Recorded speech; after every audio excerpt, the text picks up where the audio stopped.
कल्याणी की बहू रजनी गांव से थी, इसीलिए उसका तौर तरीका भी गांव की तरह ही था। एक दिन वो रसोई में सब्जी बना रही होती है, जिसके धसके से पूरा घर खास रहा होता है। तभी उसका पति अमित और सास कल्याणी वहाँ आते हैं। क्या कर रही हो रजनी? क्या बना रही हो जो पूरे घर में सब खांस रहे? जी वो हम टमाटर की तीखी चटनी बना रहे थे। दाल चावल के साथ बहुत अच्छी लगती है, साथ में चावल की पूरी भी बनी है। ये तू क्या बोल रही है? हम कोई मजदूर हैं क्या जो चटनी खाएंगे? और ये चावल की पूरी कैसे बनती है? माँ जी आप ठहरे शहर के लोग, आपको क्या पता गांव के खाने के बारे में। हमने अपनी अम्मा को पहले ही कहकर चावल का आटा मंगवा लिया था। जैसे गेहूं का आटा होता है वैसे ही चावल का भी आटा होता है। लेकिन उसकी पुड़िया कैसे बनती हैं?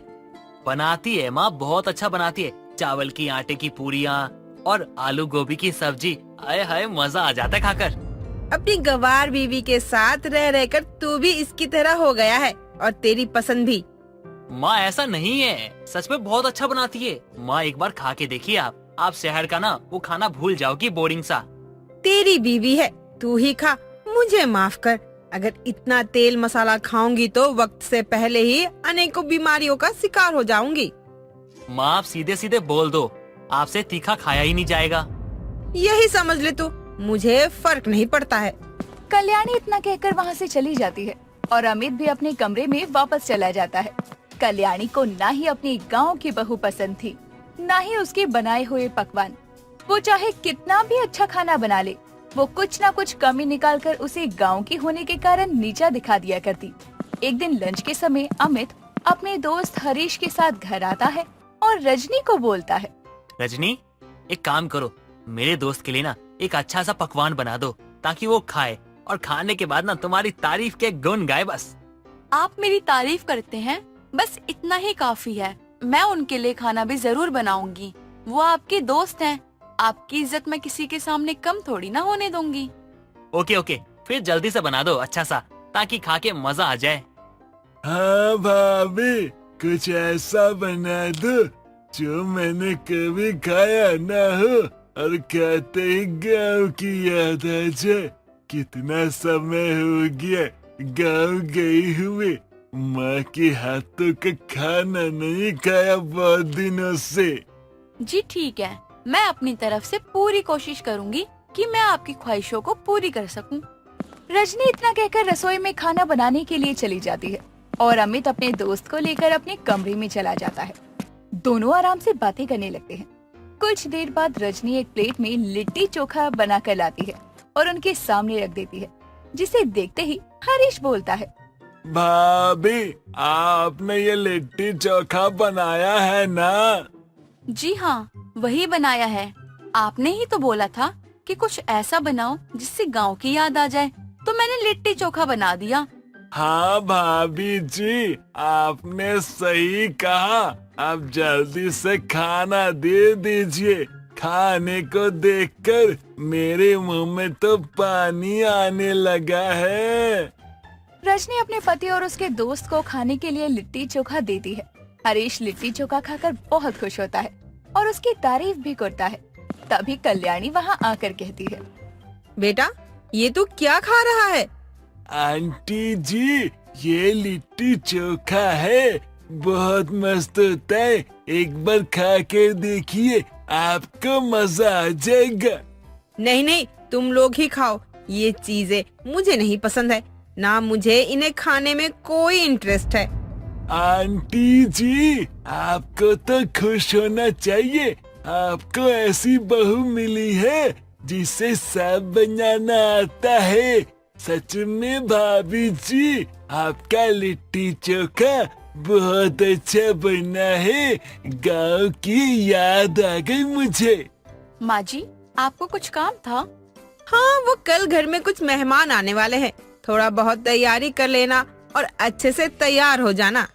जी माँ जी, आप चिंता मत करिए, मैं सब देख लूंगी और खाने में कुछ ऐसा बनाऊंगी कि सब खाकर खुश होकर जाएंगे घर से। मैंने तुम्हें सिर्फ तुम्हारे घर की सफाई और अपने आप को देखने को बोला था, खाना मैं खुद देख लूंगी। ये गांव के बने हुए पकवान कोई नहीं खाएगा। माँ जी बनाने दीजिए ना, मैं सच बोल रही हूँ, लोगों को बहुत पसंद आएगा हमारा बनाया हुआ खाना।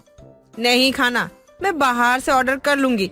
तुम बस टाइम से तैयार हो जाना और चाय पानी देख लेना बस। कल्याणी के बहुत मना करने के बाद भी रजनी मेहमानों के लिए खाने में दाल बाटी चूरमा बना देती है, जिसे देखते ही कल्याणी उसे बहुत सुनाती है। तुम अपना ये गांव का खाना अपने पास रखना, बाहर मेहमानों के सामने लेकर मत जाना। मेरी मानो फेंक दो, ये किसी काम का नहीं है। कल्याणी के कहने पर भी रजनी अपने बनाए हुए खाने को नहीं फेंकती, बल्कि रसोई में छुपा कर रख देती है। दूसरी तरफ ऑनलाइन मंगवाया हुआ खाना समय पर ना पहुंचने पर कल्याणी परेशान हो रही थी। तभी रजनी फिर बोलती है, माँ जी, मैं कह रही हूँ, आप हमारी बात मान लीजिए। अपने सभी मेहमानों को हमारा बनाया हुआ दाल बाटी चूरमा खिला दीजिए, उनको बहुत पसंद आएगा। पता नहीं राजेश को इस गंवार में क्या दिखता है, जो इस गंवार को मेरी बहू बना लाया। एक काम ठीक से तो कर नहीं पाती, लगता है आज मेरी इज्जत मेहमानों के सामने निकाल कर ही रहेगी। माँ जी, आप सुन रही हैं? मैं आपसे कुछ बोल रही हूँ। देख बहू, एक तो मेरा दिमाग वैसे ही खराब है, ऊपर से ये तो फालतू बातें करके मेरा दिमाग और खराब मत कर। माँ जी, हमारे पास कोई और रास्ता नहीं है। हमारे घर में मेहमान बिना खाए चले जाएंगे तो आपकी क्या इज्जत रह जाएगी। तो फिर क्या करूं? अपनी इज्जत बचाने के लिए मैं तेरा बनाया हुआ ये गवारों वाला खाना उनको खिला दूं, ताकि वो लोग मेरा मजाक उड़ा सके। तू इन लोगों को देख, मैं एक बार बाहर डिलीवरी बॉय को कॉल करके आती हूँ। कल्याणी इतना कहकर घर से बाहर चली जाती है। तभी रजनी मेहमानों के लिए दोबारा जूस लेकर आती है और तभी एक औरत कहती है, बहू तो ये क्या कर रही है? हर एक घंटे में जूस लेकर आ रही है। जूस के अलावा तुम सबके घर में कुछ और है भी या नहीं खाने को? है आंटी जी, वो तो मुझे माँ जी ने बोला कि सबको जूस पिला दे, इसलिए मैं सबके लिए जूस ले आई। बहू, अब जूस से काम नहीं चलेगा। सुबह से हम बैठे हुए हैं, अब हमें बहुत जोरों से भूख लगी हुई है। अगर खाने के लिए कुछ और है तो वो ले आओ, वरना अब हम सब यहाँ से जा रहे हैं। उस औरत की बातों में हामी भरकर सभी बिना खाए जाने को तैयार हो जाते हैं। तभी रजनी अपने मन में कहती है, अगर सभी मेहमान बिना खाए चले गए तो माँ जी की बहुत बेइज्जती हो जाएगी और मैं ऐसा बिल्कुल नहीं होने दूंगी। अब जो मैंने खाना बनाया है मैं वही मेहमानों को खिला दूंगी। अब माँ जी को बाद में ही देख लेंगे। रजनी तुरंत अपने साथ कुछ नौकरों को लेकर रसोई में जाती है और उनकी मदद से अपना बनाया हुआ दाल बाटी चूरमा छत पर लगवा देती है और सभी मेहमानों को लेकर वहाँ जाती है। सभी मेहमान दाल बाटी चूरमा देखकर बहुत खुश हो जाते हैं और तभी वो औरत फिर से बोलती है, बहू, तुमने दाल बाटी चूरमा बनाया है, वो भी खाने में? हाँ आंटी जी, वो क्या है ना, आप लोग शहर के लोग हो, आप लोगों ने कहाँ ही गांव का खाना खाया होगा, तो मैंने सोचा क्यों ना आपको गांव का खाना खिलाया जाए, तो मैंने यही बना दिया। क्यों, आपको पसंद नहीं आया क्या? बहुत पसंद आया बहू, देखकर तो दिल खुश हो गया सच में। फिर देर किस बात की आंटी जी, खाना शुरू करिए, भूख लगी थी ना आपको। हाँ बहू, भूख तो बहुत लगी है और दाल बाटी चूरमा देखकर तो भूख और बढ़ गई है। सभी मेहमान बड़े शौक से दाल बाटी चूरमा खाते हैं और उसकी तारीफ करते हैं। वहीं दूसरी तरफ कल्याणी घर के बाहर चक्कर लगाते हुए डिलीवरी बॉय का इंतजार कर रही थी। तभी सभी मेहमान मुस्कुराते हुए घर से बाहर आते हैं और कल्याणी उन्हें रोक कर कहती है, आप लोग ऐसे बिना खाए कहाँ जा रहे हैं? बस थोड़ी देर और रुक जाइए, मैं अभी सबके लिए खाना लगवाती हूँ। कल्याणी जी, कौन कह रहा है कि हम भूखे पेट जा रहे हैं? हमने तो पेट भर कर खाया है, वो भी ऐसी चीज खाई है जो कि यहाँ मिलना मुश्किल है। ऐसी कौन सी चीज खाई आप लोगों ने? हमने दाल बाटी चूरमा खाया है, बहुत अच्छा बना था। गांव की याद आ गई, बहुत मजा आया खाकर। आपने यहाँ पार्टी भी रखी और खाने में बहुत अच्छी चीजें भी खिलाई। आपकी जैसी बहू तो सबको मिले। सभी मेहमान कल्याणी की तारीफ करते हुए वहाँ से चले जाते हैं। उसकी गांव की बहू के पकवान के कारण सबके सामने उसकी इज्जत बच जाती है। ये देखकर उसे बहुत खुशी होती है और वो घर के अंदर जाकर अपनी बहू से अपने गलत बर्ताव के लिए माफी मांगकर उसके हाथों से बनाया हुआ दाल बाटी चूरमा खाती है। और उस दिन के बाद से उसकी गांव की बहू जो भी पकवान बनाती उसे वो बहुत प्यार से खाती और उसकी तारीफ भी करती। सना अपनी बुआ मोहिनी के साथ रहा करती थी, क्योंकि जब सना बहुत छोटी थी तभी उसके माता पिता की मृत्यु हो गई थी। सना काफी गुणी थी, वो हर काम झटपट कर लिया करती थी, पर जितनी तेज वो काम करने में थी उससे कई ज्यादा वो बदसूरत थी और बस इसीलिए उसकी शादी किसी से नहीं हो रही थी। पर उसकी बुआ अपनी भतीजी सना से बहुत प्यार करती थी। ऐसे ही उसको कोई भी काम करने में देरी नहीं लगती थी। ऐसे ही एक दिन सना की बुआ मोहिनी सना से कहती है, सना बेटा, वो दरअसल मुझे बाहर जाना है और मैंने अभी तक खाना नहीं बनाया। क्या तू मेरे लिए? हाँ हाँ बुआ जी, क्यों नहीं, मैं आपके लिए अभी खाना बना देती हूँ। पर बुआ जी, आपको अचानक कहाँ जाना पड़ रहा है? वो क्या है ना बेटा, तेरे लिए एक दूर का रिश्ता आ रहा है, तो वो लोग एयरपोर्ट पर है, बस उन्हें ही लेने जा रही हूँ।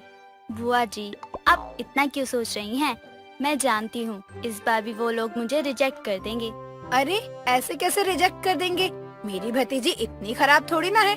हाँ मानती हूँ तेरा रंग थोड़ा दबा हुआ है, इसका मतलब ये थोड़ी ना कि तू खुद को ऐसा कहे। देख, वैसे भी वो लोग मुंबई शहर से आ रहे हैं, वहाँ कोई भी रंग रूप को जज नहीं करता। और तुझे पता है, जिस लड़के का रिश्ता आ रहा है वो कोई मामूली कंपनी में काम नहीं करता, बल्कि उसके खुद का बिजनेस है। खैर, इन सब को छोड़ और तू सब कुछ तैयार रखना, अभी फिलहाल मैं जा रही हूँ। मोहिनी अपनी भतीजी से बात करके चली जाती है तो वहीं सना भी खाना बनाती है और फिर सफाई करती है। देखते ही देखते सना घर का सारा काम खत्म कर लेती है और नहा धोकर तैयार भी हो जाती है। अब थोड़ी देर बाद जब मोहिनी लड़के वालों के साथ आ जाती है तो मोहिनी का चमकता हुआ घर देखकर लड़के की माँ सुनीता मोहिनी से बोलती है, मोहिनी बहन, तुम्हारा घर तो काफी चमक रहा है। सारी चीजें एकदम सही जगह पर परफेक्ट तरीके से रखी हुई हैं। आखिर इस घर की देखभाल भी तो मेरी भतीजी ही करती है। अब जिसके घर में इतना काम करने वाली होगी तो क्या ही होगा। खैर, पहले आप बैठिए, मैं अभी अपनी भतीजी को बुलाती हूँ। इस तरह मोहिनी सुनीता और सुनीता के बेटे रघु को बैठने की कहकर सना को बुला कर लाती है।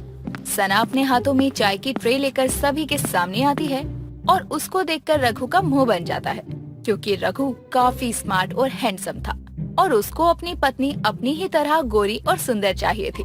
पर सना तो ऐसी बिल्कुल नहीं थी। लेकिन सना को देखकर सुनीता उसको पहली ही नजर में पसंद कर लेती है और इस रिश्ते को पक्का करके चली जाती है। पर रघु जब अपनी माँ के साथ घर आता है तब वो अपनी माँ से कहता है, माँ, आपने क्या सोचकर उस काली से मेरा रिश्ता पक्का कर दिया? रघु, तू ये क्या बोल रहा है? भले ही वो काली लड़की है, पर इसका मतलब ये तो नहीं कि तू उसको कल्लो बुलाएगा। माँ, आपने सोचा भी है अगर कोई मुझे और उसको देखेगा तो क्या कहेगा? बस रघु, बहुत बोल दिया तूने। अब अगर तूने एक लफ्ज भी बोला ना तो मुझसे बुरा कोई नहीं होगा, समझा तू? मैंने शादी फिक्स करवा दी है और अब तेरी शादी सना से ही होगी। अपनी माँ की ऐसी बात सुनकर रघु चुप हो जाता है और गुस्से में वो अपने कमरे में चला जाता है। ऐसे ही समय गुजरता है और समय के साथ अब रघु और सना की शादी हो जाती है। शादी करके जब सना मुंबई आती है तो वो अपने पति का इंतजार कर रही थी। तभी रघु कमरे में आता है और सना के पास बैठकर वो उसका हाथ अपने हाथ में लेकर कहता है, देखो सना, मैं तुम्हें किसी धोखे में नहीं रखना चाहता, पर सच बताऊं तो तुम मुझे बिल्कुल भी पसंद नहीं हो। मैंने ये शादी अपनी माँ के कहने पर की है। वो दरअसल मुझे खुद के जैसे सुंदर और गोरी लड़की चाहिए थी, जो कि तुम नहीं हो। इसलिए तुम मुझसे कोई एक्सपेक्टेशंस मत रखना। भले ही हमारी शादी दुनिया की नजरों में पूरे रीति रिवाजों के साथ हुई है, पर मैं तुम्हें अपनी पत्नी कभी नहीं मान सकता। इतना बोलकर रघु अपना तकिया उठाता है और अपने कमरे के सोफे पर सो जाता है। सना ना जाने क्या क्या सपने संजो कर आई थी, पर अब बेचारी पूरी तरह से टूट जाती है और वो किसी को कुछ नहीं कहती और चुपचाप शादी होने के बाद भी कवारों वाली जिंदगी जीती है। समय गुजरता है और समय के साथ वो अपने घर की जिम्मेदारियां संभाल लेती है। ऐसे ही एक दिन जब वो किचन में काम कर रही थी तभी उसकी सास उससे कहती है, सना बहू, ओ सना बहू, जरा एक कप चाय तो बना दे। जी माँ जी, मैं अभी चाय बना कर लाती हूँ। सुनीता अपनी बहू को चाय के लिए बोलती है और उसको अभी 5 मिनट भी नहीं हुए थे कि उसकी बहू उसके सामने चाय लाकर रख देती है। अपनी बहू की ऐसी रफ्तार देखकर सुनीता अपनी बहू से कहती है, बहू, मैंने तुझे अभी तो बोला था कि चाय बनाने को, और तूने इतनी जल्दी चाय ला दी। भला तू इतनी जल्दी चाय कैसे बना सकती है? कहीं तूने सुबह की चाय मुझे अब तो नहीं दे दी? नहीं माँ जी, मैंने आपको सुबह की चाय नहीं दी, बल्कि ये चाय तो मैंने अभी बनाई है। ये इतनी जल्दी चाय कैसे बना सकती है? खैर, मुझे क्या। बहू देखना, उधर दीवार पर कितने जाले मकड़े हैं, जरा उसको भी साफ कर देती तो ज्यादा अच्छा होता। जी माँ जी, मैं अभी कर देती हूँ। नहीं बहू, अभी रहने दे, अभी मत कर, अभी तू खाना बना दे। माँ जी, मैंने खाना चढ़ा दिया है। जब तक खाना बनेगा तब तक मैं इसे साफ कर दूंगी। और वैसे भी जितनी देर में खाना बनेगा उतनी देर मैं बैठकर क्या ही करूंगी। इससे तो अच्छा है ना कि मैं सारे काम निपटा लूं। इतना बोलकर सना उन जालों को साफ करने लगती है और ये देखकर सुनीता अपनी बहू से फिर से बोलती है, बहू तो एक मामूली इंसान है और तेरे 2 ही हाथ है, तो ये 5 हाथों वाले काम बंद कर दे, थक जाएगी तू। माँ जी, सना कभी थकती नहीं है, आप चिंता मत कीजिए। आपकी ये बहू अपने हाथों से ही सारे काम कर लेगी और थकेगी भी नहीं। वैसे भी मुझे 5 हाथों की जरूरत नहीं है। दोनों सास बहू आपस में बातें कर रही थी कि तभी रघु ऑफिस से घर आता है और अपनी माँ से बोलता है, माँ भी थोड़ी देर बाद मेरे बॉस आएंगे डिनर के लिए। अगर मैंने उनको डिनर में खुश कर दिया ना तो सच में मेरा प्रमोशन होने से कोई नहीं रोक सकता। बस इसीलिए मैं चाहता हूँ कि आज उनकी खातिरदारी में कोई कमी ना हो। रघु ये सब कुछ बोल ही रहा था कि तभी उसके घर की बेल बजती है और अब जब सना अपने घर का दरवाजा खोलती है तो वो देखती है कि उसके घर पर रघु के बॉस थे। जिसके बाद वो उसके बॉस को अंदर आने को कहती है कि तभी रघु अपनी पत्नी को बोलता है, सना, जाओ जाकर बॉस के लिए कुछ ठंडा लेकर आओ। जी, मैं अभी लाती हूँ। वो जल्दी से जाती है और 2 ग्लास में कोल्ड ड्रिंक डालकर ले आती है। उसके वहाँ आते ही रघु सना से बोलता है, सना, बॉस यहाँ डिनर के लिए आए हैं, जाओ जल्दी कुछ बना दो। जी रघु जी, मैं अभी बना कर लाती हूँ। सना अब इधर उधर भागते हुए काम करने लगती है। उसको इस तरह काम करते हुए देखकर रघु का बॉस रघु से कहता है, रघु, तुम अपनी पत्नी से इतना काम क्यों करवा रहे हो? हाँ ठीक है, पत्नी घर को संभालती है, पर तुम अपनी पत्नी को नौकर नहीं समझ सकते। अपनी पत्नी की रिस्पेक्ट करना सीखो। सर, मैं शुरू से आपके साथ रहता आया हूँ, जिस वजह से हमारा बॉन्ड अच्छा बन गया है। और आपको तो पता ही है कि मुझे कैसी लड़की चाहिए थी, बस इसीलिए मैं। रघु, तुम जानते हो, जैसे अभी तुम हो ठीक वैसे ही मैं भी एक समय पर था। मैं भी अपनी पत्नी की कदर नहीं करता था, क्योंकि वो भी तुम्हारी पत्नी की तरह ही काली थी, जिस वजह से मुझे छोड़कर चली गई। और अब वो इतनी दूर जा चुकी है कि मैं चाहकर भी उसको वापस अपने पास नहीं ला सकता हूँ। पर जब वो मुझे छोड़कर गई ना, तब मुझे उसकी कीमत पता चली है। पर वो गई कहाँ है? अब वो इस दुनिया में नहीं है रघु। अपनी बॉस की बातें सुनकर कहीं न कहीं रघु को भी एहसास था कि वो भी अपनी पत्नी के साथ वही कर रहा है जो उसके बॉस ने अपनी पत्नी के साथ किया था। रघु को अपने किए पर पछतावा होता है और अपने बॉस के जाने के बाद वो अपनी पत्नी से माफी मांगता है और उसकी पत्नी उसे माफ भी कर देती है। जिसके बाद वो अपने पति और सास के साथ खुशी से रहती है। पर वो अपनी स्पीड में कोई कमी नहीं रखती और उसकी ऐसी स्पीड देखकर सुनीता बोल पड़ती है, ये है मेरी 5 हाथों वाली बहू। सुहास एक पार्क में बैठा टेंशन में खुद से बातें कर रहा था। तभी उसकी गर्लफ्रेंड निधि वहाँ आती है और अपना चश्मा ठीक करते हुए कहती है, ये क्या खुद से ही बातें किए जा रहे हो? और ये बताओ, जब मैंने तुम्हें अपने बर्थडे का इनविटेशन मेल कर दिया था तो फिर तुम मेरे बर्थडे पर क्यों नहीं आए? ये क्या मिसबिहेवियर है? अरे यार, मैं तुम्हारा बॉयफ्रेंड हूँ, तुम्हारा कोई एम्प्लॉय नहीं। और एक बात बताओ, अपने बॉयफ्रेंड को मेल पर इनविटेशन कौन भेजता है? मैं भेजती हूँ। और तुम्हें क्या, मैं तो सबको मेल भेजती हूँ। यही तो दिक्कत है यार, जब तुमसे मिलता हूँ ना, मुझे एक HR की वाइब आती है। कभी तो एक गर्लफ्रेंड की तरह रोमांटिक हो जाया करो। अरे अब HR हूँ तो वाइब चपरासी वाली तो नहीं आएगी। कैसी अनप्रोफेशनल बातें कर रहे हो तुम ना। आधे घंटे में मुझे सॉरी लेटर मेल करो, फिर रिप्लाई करती हूँ। ईमेल आईडी तो याद है ना? हाँ, निधि HR@gmail.com। तुम्हारे नंबर से जल्दी मुझे तुम्हारी मेल आईडी याद हुई थी और तुमने ऐसे याद कराई है ना कि अपनी मेल आईडी याद हो या ना हो, लेकिन तुम्हारी मेल आईडी तो मैं मर कर भी भूल नहीं सकता। और सुनो, मेरी माँ को ना उनके घर में बहू चाहिए, ना कि HR बहू। इसलिए ना तुम्हारा मेरा ब्रेकअप। Breakup not acceptable. तुमने कह दिया और हो गया ब्रेकअप, ऐसे थोड़ी होता है। अरे तो क्या ब्रेकअप के लिए भी कोई फॉर्म भरूं? नहीं, बल्कि ब्रेकअप का रीजन लेटर मुझे लिखकर मेल करो। निधि इतना कहकर वहाँ से चली जाती है और उसकी बातें सुनकर सुहास अपना सर पकड़ लेता है। निधि एक अच्छी कंपनी में HR के पोस्ट पर काम करती थी। वो अपने काम के प्रति इतनी डेडिकेटेड रहा करती थी कि उसके बर्ताव में भी ये साफ झलकता था। लेकिन इस बर्ताव के कारण ही उसके बॉयफ्रेंड से उसके साथ ब्रेकअप हो गया था। और जब ये बात उसकी माँ को पता चलती है तो वो भगवान के सामने हाथ जोड़े कहती है, हे भगवान, अब आप बस इसके लिए कोई अच्छा सा रिश्ता भेज दो। बहुत कर ली इसने नौकरी, अब इसकी शादी की उम्र हो चली है। भगवान के सामने अर्जी क्यों लगा रही हो माँ? हाँ तो क्या भगवान को अपनी बातें मेल करके भेज दूं? क्या बात करती है? अरे एचआर तो बन गई, अब किसी अच्छे घर की बहू भी बन जा, बस कोई अच्छा सा रिश्ता मिल जाए। मैं तेरा इस्तीफा तेरे बॉस को मेल करवाती हूँ फिर। रूपाली अपनी बेटी के लिए सब जगह रिश्ते की तलाश जारी कर देती है। अब ढूंढने से तो भगवान भी मिल जाते हैं, तो रूपाली को तो अपनी बेटी के लिए एक अच्छा रिश्ता चाहिए था।